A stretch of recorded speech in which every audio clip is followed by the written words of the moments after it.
In this class, we are going to study about collision theory of chemical reactions and the temperature dependence of a rate of a reaction. Okay.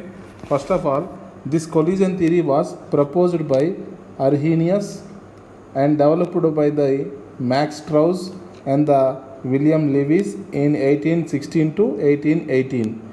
It is based upon kinetic theory of gases. Based upon what? Kinetic theory of gases. Now, according to this kinetic theory of gases, the gas molecules, that is the reacting molecules, are assumed to be hard spheres, considered to be hard spheres. Now, what are the main postulates of this collision theory? Number one, for any reaction to occur, reacting molecules should undergo collision. This is very important. For any chemical reaction to take place, the reacting gas molecule should undergo collision. Next point, all collisions do not lead to the formation of products. Now, the reactants, in between the reactants, those collisions which alone to give the products, such collisions are known as effective collisions. Effective collisions are those collisions which possess sufficient minimum kinetic energy so that reactants get converted into products. Such type of collisions are known as fruitful collisions or effective collisions. Fruitful collisions or effective collisions. And the next point, the minimum amount of energy possessed by the colliding molecules to bring a chemical reaction is known as a threshold energy. For any reaction to occur, there must be a certain energy required for the system. That energy known as a threshold energy, ET. Okay. The energy possessed by the molecules, that is the reacting molecules, at the standard conditions of temperature and pressure is known as a normal energy or internal energy. So normal energy or internal energy, let's suppose ER. ER stands for reactants, E stands for energy. Normal energy possessed by the normal molecules is always less than the threshold energy. Threshold energy, it is the minimum amount of energy for any reaction to takes place. That means reactants to convert into products. Okay. Now, the reacting molecules in the normal condition, they possess always less than the threshold energy. They possess always less than the threshold energy. Are you getting my point? Now, the energy difference between these two, that is the threshold energy and energy of the normal reacting molecules, is referred as the activation energy. Activation energy, it is also defined as the minimum amount of energy for any reactants to convert into the products. Otherwise, the minimum amount of energy required for any reaction to occur is also known as a activation energy or energy of activation. Okay. That means already reactants in the normal condition, they have certain energy which is called normal energy of the reactants. Plus, if they have extra amount of energy, that is called activation energy. So the total energy which is equal to the threshold energy. Are you getting my point? The extra amount of energy required. For reacting molecules to convert into products is known as what? Activation energy. Activation energy, from here, shall I write activation energy is equal to threshold energy minus energy of the normal molecules. Next point, molecules with the activation energy, those molecules which possess activation energy known as activated molecules, and the collisions between such molecules is referred as activated collisions or fruitful collisions or effective collisions, known as what? Effective collisions. Let's suppose I have reactant A. So the reactant molecules A will collide with each other, okay, to give A star and A. What is the meaning of A? A is a normal molecule and A star is a activated molecule. That means which possess some extra amount of energy known as a activation energy, so that it can cross that threshold energy barrier, so that it can easily convert it into the products. Are you getting my point? Now, the second step here, A star and S star. Nothing but the activated molecules. When these activated molecules are try to collide with each other, then they'll alone lead to the formation of what? Products. Remember, out of the total collisions, the effective collisions or activated collisions or fruitful collisions are very less. But that fraction only alone to lead to the formation of the products. Okay. The fraction of activated collisions amongst all the collisions are very less. The number of collisions per second per unit time of the reaction mixture is referred as a collision frequency. Is known as what? Collision frequency, that is called Z. What is the collision frequency? The number of collisions per second per unit volume of the reaction vessel or reaction mixture is referred as a collision frequency. Now consider a binary elemental reaction. Let's suppose we have two elements A and B. They are colliding with each other and they form a product. Are you getting my point? The rate of a reaction directly proportional to whom? Collision frequency. More number of collisions per second per unit time interval. So more is the collision frequency, and more is the collision frequency, more will be the rate of the reaction. Number one. Number two, fraction of molecules which are possessing equal or greater than the activation energy. Now here, let's suppose F is a fraction of molecules which possess energy which is equal to or greater than the activation energy. Let's suppose here e to the power minus EA by RT. This is called what? Fraction of effective collisions. The fraction of molecules which possess either equal or greater than the activation energy. This is called what? Fraction of molecules. That means the rate of a reaction now proportional to the collision frequency, that is called Z into Z or ZAB. AB nothing but binary collisions, and the fraction of molecules which possess either equal or greater than the activation energy e to the power minus EA by RT. Are you getting my point? And one more important thing, the rate of a reaction is directly proportional to whom? Rate constant. Rate of a reaction directly proportional to whom? Rate constant. So instead of rate of reaction, shall I write the rate constant K? Yes. Rate constant K is equal to ZAB, that is the binary collision frequency, into fraction of molecules which possess either equal or greater than the activation energy, that is called e to the power minus EA by RT, where ZAB is nothing but binary collision frequency and e to the power minus EA by RT nothing but a fraction of molecules which possess either equal or greater than the activation energy. Okay. The collisions in which molecules collide with sufficient kinetic energy, known as a threshold energy, and proper orientation so as to facilitate the breaking of the bonds between the reacting species and the formation of a new bonds to form the products, are called effective collisions. Now, for effective collisions,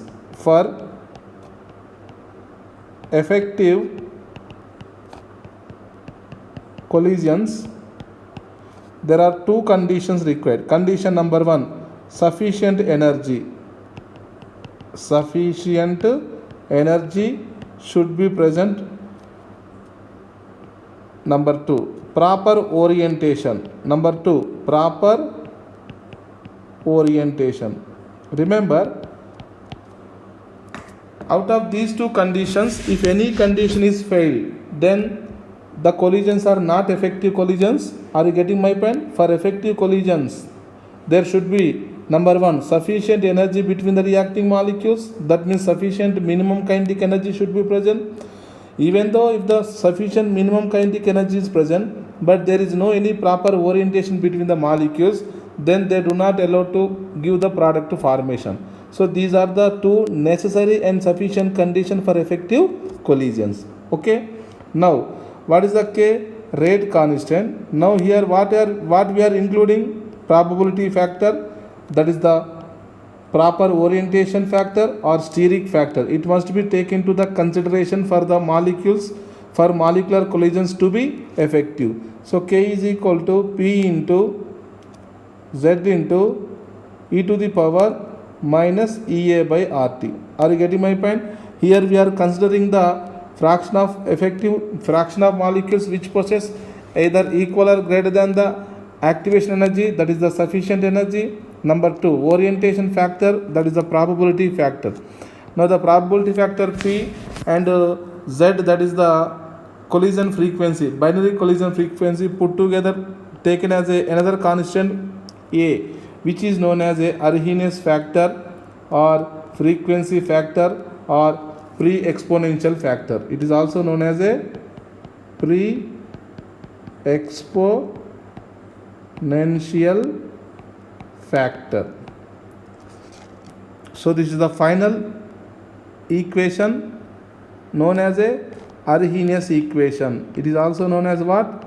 Arrhenius equation. What is Arrhenius equation? K is equal to A into e to the power minus EA by RT, where K is called what? Rate constant, or it is known as a specific rate also. A is a Arrhenius factor, frequency factor, pre-exponential factor. EA activation energy, R gas constant, and T will be the absolute temperature. Remember, the activation energy and the gas constant R should have both have same units. This is very important. Now the energy of activation, generally we will use kilojoule, joule, calories. So in the same units R value should be considered. R value should be considered. Are you getting my point? Now here, what is the binary collision frequency? That is Z is equal to pi into sigma square AB under root of 8 kT by pi mu into Na into Nb. So this is called what? Collision frequency. What is the collision frequency here? Z is equal to pi sigma square under root of 8 kT by pi mu into Na Nb, where sigma is a collision diameter. Let's suppose here there are two particles. Okay, let's suppose I am taking the same particle or different particle as you wish. Let's suppose I am taking here A and B, two particles.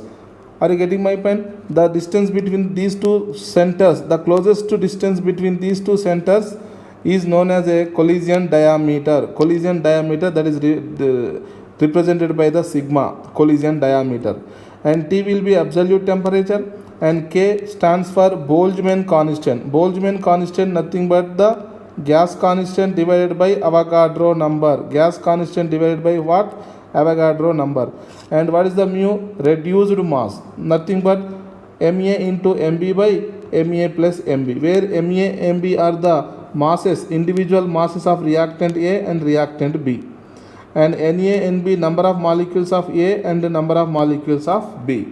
In collision theory, activation energy and proper orientation of the molecules together determine the criteria for the effective collision. Just now I told you, for any collision to be effective, for any collisions to be effective, what are the necessary conditions? The first condition, that should be sufficient amount of energy should be present, and the second condition, that is the proper orientation or steric factor, probability factor. Are we getting my point? Now here, by taking one example, we can explain the proper orientation. Let's suppose here methyl bromide is there and OH minus. OH minus will be a nucleophile which displaces the Br minus. Do you know this is a SN2 mechanism? This will be bimolecular nucleophilic substitution reaction. Okay. Now here what happens? The bromide ion is a good leaving group. The OH minus is a strong nucleophile. Now there are two possibilities. The nucleophile can attack from the front side of the leaving group, otherwise it can attack the back side of the leaving group, backside on the carbon to which the leaving group is attached. There are two options are there. Let's suppose first option, if the OH negative will approach us towards the bromide ion. Okay. Now in here what happens? Bromine being a large size and also having more electronegative character, so here nucleophile has negative charge. So like charges what they do? They repel each other. Due to repulsion there will be no any product formation. Suppose if the OH minus nucleophile attacks from the backside of the carbon to which the leaving group is attached. Are you getting my point? This is the second case.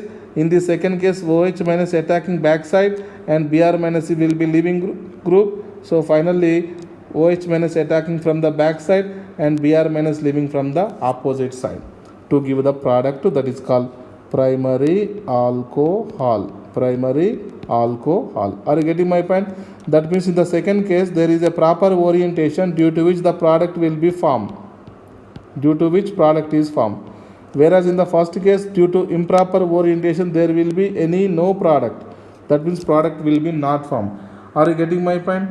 And this is a energy profile diagram. Now here potential energy on the y-axis and progress of the reaction on the x-axis. There are two types of reactions. Number one, exothermic reaction, and number two, endothermic reactions. Are you getting my point? Now in the exothermic reaction, if it is considered as a reversible reaction, so activation energy of forward reaction EAF and the backward reaction EAB, and the energy difference between the reactants and products will be the delta H. It is the energy of the reactants and energy of the products. Are you getting my point? Now in this exothermic reaction, if you observe, the activation energy of the forward reaction is always less than the activation energy of the backward reaction. Okay, but in case of endothermic reaction, if you observe, in endothermic reaction, activation energy of forward reaction obviously greater than the activation energy of the backward reaction. Overall, delta H is equal to activation energy of forward reaction minus activation energy of the reverse reaction. Are you getting my point? Now in this we have two cases. Number one, if the activation energy of forward reaction is less than the activation energy of a backward reaction, then what will be the delta H sign? That will be negative. That means this is a exothermic reaction. Are you getting my point? Case 2, if the activation energy of forward reaction is greater than the activation energy of a backward reaction, then what about the delta H sign? That will be positive. That means this reaction obviously endothermic. This reaction is obviously what? Endothermic reaction. Are you getting my point? And one more topic is there, that is the temperature dependence of the rate of a reaction. Already we discussed in the previous lecture, that is the factors affecting the rate of a chemical reaction. In most of the reactions, what happens, as the temperature increases, rate of a reaction also increases. The rate of a chemical reaction is accelerated by increasing of the temperature. Now let's suppose we have one example, dinitrogen pentoxide decomposition to give nitrogen dioxide and elementary oxygen. Now it was experimentally observed that 50% decomposition of N2O5 at a temperature of 50 degrees Celsius, time period will be 12 minutes. At 25 degrees Celsius, time period will be 5 hours. At 0 degrees Celsius, time period will be 10 days. That means what happens, as the temperature increases, rate of reaction also increases. Now in most of the reactions, as the temperature increases, rate of a chemical reaction increases. Because for any reaction to occur, just now I told you in the collision theory, the reacting molecules must possess sufficient kinetic energy. Once the reacting molecules possess the sufficient kinetic energy, they can easily collide with each other, and these collisions are known as effective collisions or fruitful collisions. These fruitful collisions only allow to give the product formation. That means in this experiment, as the temperature decreases, rate of reaction decreases. Otherwise, as the temperature increases, rate of a chemical reaction also increases. And one more example here, acidified potassium permanganate versus oxalic acid. In this reaction, what happens? The potassium permanganate has which color? Purple or pink color. During the course of the reaction, the KMnO4 loses its pink color. Are you getting my point? In this reaction, what happens? As the temperature increases, the rate of decolorization of the pink color also increases. Are you getting my point?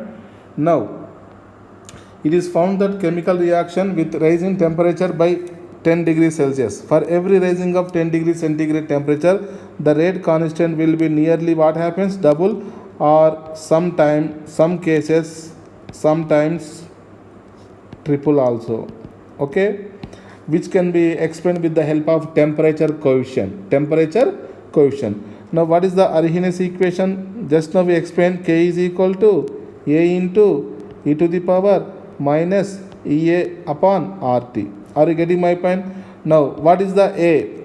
Nothing but the Arrhenius factor or frequency factor. It is also known as a pre-exponential factor.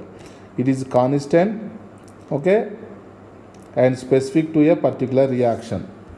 Next, what is the capital R? Universal gas constant. What is the EA? Activation energy. What are the units of activation energy? Joule per mole, otherwise kilojoule per mole. Okay, now according to which what will be the capital R value? That should be 8.314 joule mole inverse Kelvin inverse. Otherwise we can take the R value 8.314 into 10 raised to 7 erg mole inverse Kelvin inverse. Otherwise you can take the R value as a 2 calorie per mole per Kelvin. Otherwise you can take 2 by 1000, that will be 2 into 10 raised to minus 3 kilocalorie mole inverse Kelvin inverse. Okay, it can be understood by considering the following bimolecular reaction. Let's suppose hydrogen is there and iodine is there. These two are elementary gases. When they combine to give hydrogen iodide, okay, according to Arrhenius, this reaction can take place only when one molecule of hydrogen collide with one molecule of iodine, and these two will form a unstable intermediate. This unstable intermediate is a short-lived species, and immediately it will be break up and to form a two molecules of hydrogen iodide. Okay, now the energy required to form this intermediate, that is the activated complex, is known as a activation energy, and some energy released when the complex, that is the activated complex, decomposes to form the products. That means overall the heat of a reaction, the enthalpy of a reaction is depending upon the nature of the reactants and products. That means enthalpy of reaction, that may be exothermic or endothermic, which depend upon the nature of the reactants and products. Now here one example is there: hydrogen combined with iodine to give hydrogen iodide 2 moles. Before going to that, there is a intermediate formation takes place. In this intermediate, what happens? The bond partially between the reactants breaking, and bond between the reactants partially breaking, and bonds between the reactants and products will be partially formed. Here partially bond breaking and making occurs. This species is a reaction intermediate. This reaction intermediate is a short-lived species. This is very unstable.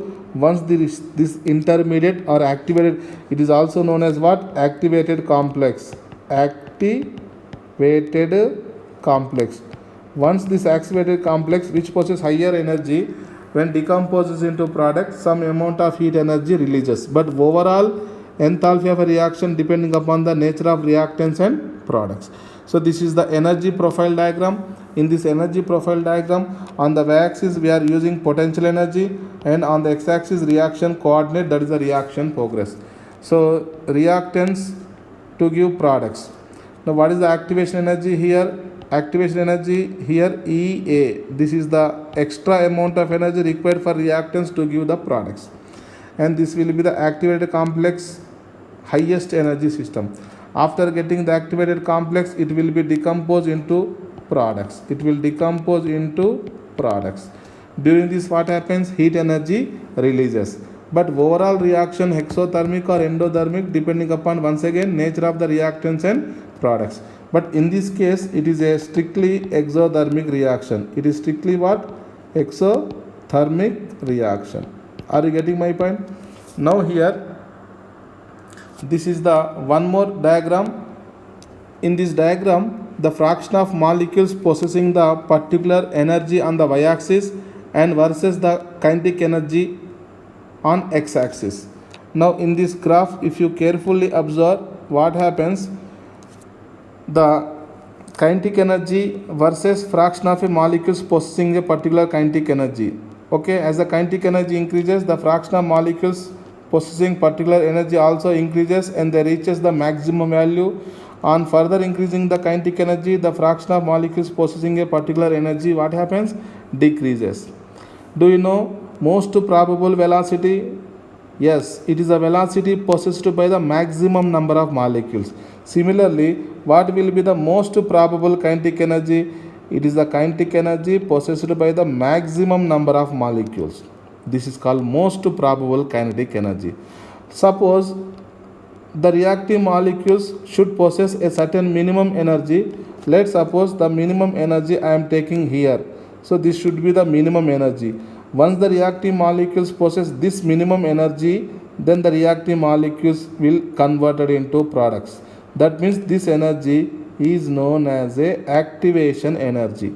This is the minimum kinetic energy for any reactive molecules to convert into products. That means if the reactive molecules do not possess this much of activation energy, what happens? They bounced back, they return back. They do not form the products. Again, what happens? The reactive molecule try to collide with each other. During this collision, their kinetic energy increases. Once their kinetic energy increases and which is greater than or equal to this activation energy, then they alone lead to the formation of products. That means if you observe, this is the area under the curve corresponding to fraction of effective number of collisions. This is called fraction of effective number of collisions, which alone lead to the formation of products. Are you getting my point? Are you getting my point? Fraction of effective number of collisions, it is nothing but e to the power minus EA upon RT. This is also known as a Boltzmann factor. It is also known as what? Boltzmann factor. Now here, when we increase the temperature, what about the rate of a chemical reaction? Now again on the y-axis fraction of molecules, on the x-axis and kinetic energy. Let's suppose this is the first graph at a temperature T and this is the second graph at a temperature T plus 10 degrees. That means we are raising the temperature by 10 degrees centigrade temperature. In the graph 1, if you observe, so this is the activation energy. This will be the energy of activation. Once reactants cross this energy barrier, then they will be converted into the products.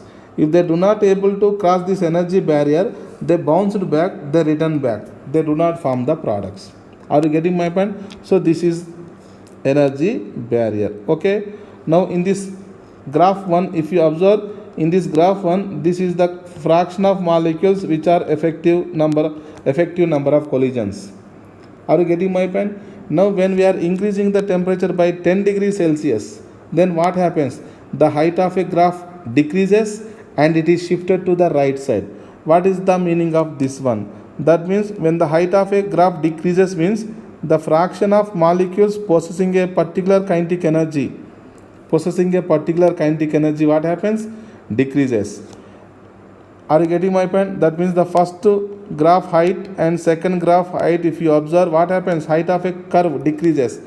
Are you getting my point? And the graph shifted to which side? Right hand side. Now in the second case, that means when we increasing the temperature by 10 degrees Celsius, if you observe the area under this graph, almost statistically, if you observe the area, that means first area that will be the pink color area, and the second area, if you observe in the second color area, orange color area, the orange color area become almost double to the pink color area. That means here the fraction of effective number of collisions, what happens? Almost double. That's why rate of a reaction get also double. Are you getting my point? Once again I am repeating, when we increasing the temperature by 10 degrees Celsius temperature, are you getting my point? The area under the curve, nothing but the fraction of effective number of collisions. This area will corresponding to fraction of effective number of collisions. Fraction of effective number of collisions become double, then the rate of reaction also get double. Are you getting my point? So this is a very important. Now one more important thing, that is the Arrhenius equation, which is a K is equal to A into e to the power minus EA by RT. Already we discussed in the factors affecting the rate of a chemical reaction. Okay, K is a rate constant, A is a Arrhenius constant, activation energy, R is a gas constant, T will be the absolute temperature in terms of Kelvin.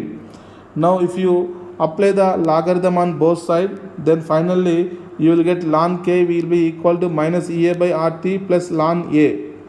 If you take the logarithm to the base side, base 10, then logarithm K to the base 10 will be equal to minus EA by 2.303 capital R into 1 by T plus log A. So the second equation or first equation, if you see both they are in the form of y is equal to minus mx plus c, y is equal to minus mx plus c. Are you getting my point? If you draw a graph between the ln k versus 1 by t or log k versus 1 by t, you will get a straight line with a negative slope. In the first graph, the slope will be minus EA by R. In the second graph, the slope will be minus EA by 2.303 capital R. Are you getting my point? Now there are two different temperatures, T1 and T2, and the rate constants are respectively K1 and K2. So from equation 1 and 2, you can subtract the equation 1 from equation 2, log K2 minus log K1, nothing but log of K2 by K1, which is equal to EA by 2.303 capital R into T2 minus T1 by T1 into T2. So this is the effect of temperature on the rate of reaction or rate constant of a reaction. Are you getting my point?